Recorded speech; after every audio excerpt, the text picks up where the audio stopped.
Hello and welcome to another one of D's ADD videos. Today we're going to be looking at the concept of... Hello and welcome to another one of D's ADD videos. Today we're going to be looking at the concept of redox reactions.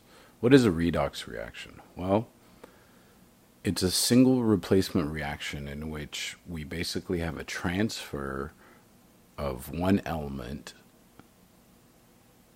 into a compound and the other element out of a compound. So in this case, silver will be in solution with some sort of anion.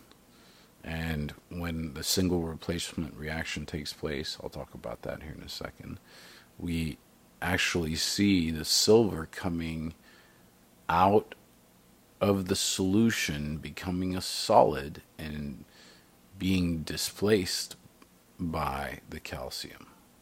Calcium comes in and goes in the solution, whereas the silver precipitates out, becomes a solid. Okay.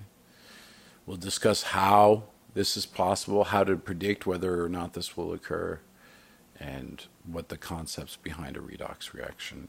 First things first, what is a redox reaction? A redox reaction is a shorthand notation or term for oxidation reduction reactions, and basically these are a general class of reactions that involve a transfer of electrons from one substance to another. So oxidation and reduction always must occur together. Let's look at each individual process. Reduction is the process of gaining electrons. So if we're looking at this is the half reaction of the redox reaction I showed you earlier. Okay, so you can see silver gained electrons. We're just looking at the silver. So this silver gained electrons, so it undergoes reduction. Now the reducing agent is the thing that supplied this electron for the silver to accept. In this case, it's the calcium. So when we're looking at a redox reaction, a quick way to determine the reducing agent is look for the one without a charge, or the one that's solid.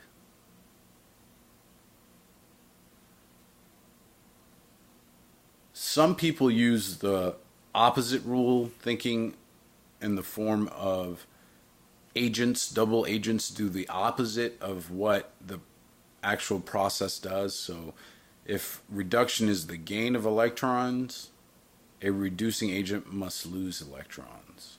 It does the opposite. So what's the thing that loses electrons here? The calcium. All right. Now let's look at oxidation. Oxidation is the loss of electrons. And here's the half reaction for oxidation. You can see this calcium lost electrons.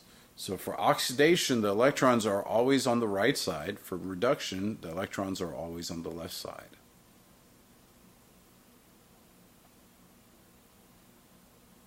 Once we get these half reactions, what we will do is multiply both equations, or one equation, or no equations, by a number, just to make their electrons the same on either side, so that when you add them, you end up with the electrons canceling out. And I'll show you that when we do an example. In other words, we can look at it as follows.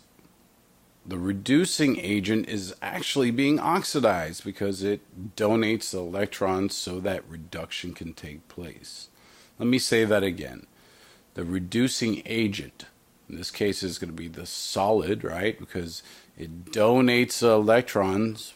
Why is this a reducing agent? Because these two electrons is what allows reduction to take place, right? These two electrons go and they combine with the silver. Right? You're going to have to balance the equation, but yes. And the oxidizing agent is being reduced because it accepts the electrons, right? So this is the oxidizing agent. because it's going to accept an electron. So when we're looking at a redox reaction, the first things you should be able to tell right away are the oxidizing agent, because it has a charge and will accept the electrons. Okay. And the reducing agent, which donates the electrons so that silver can accept them. So again, solid is going to be reducing, charge, cation, charge plus charge is going to be oxidizing agent. I hope I've clarified any doubts that you might have over oxidation reduction reactions, collectively termed redox reactions. Make sure you can identify easily the reducing agent, the oxidizing agent, and be able to go from a whole reaction to the half reactions of reduction and oxidation, and put the electrons in the correct place. You need to be able to do all those things before you can start talking about the single replacement reactions that occur using an activity series.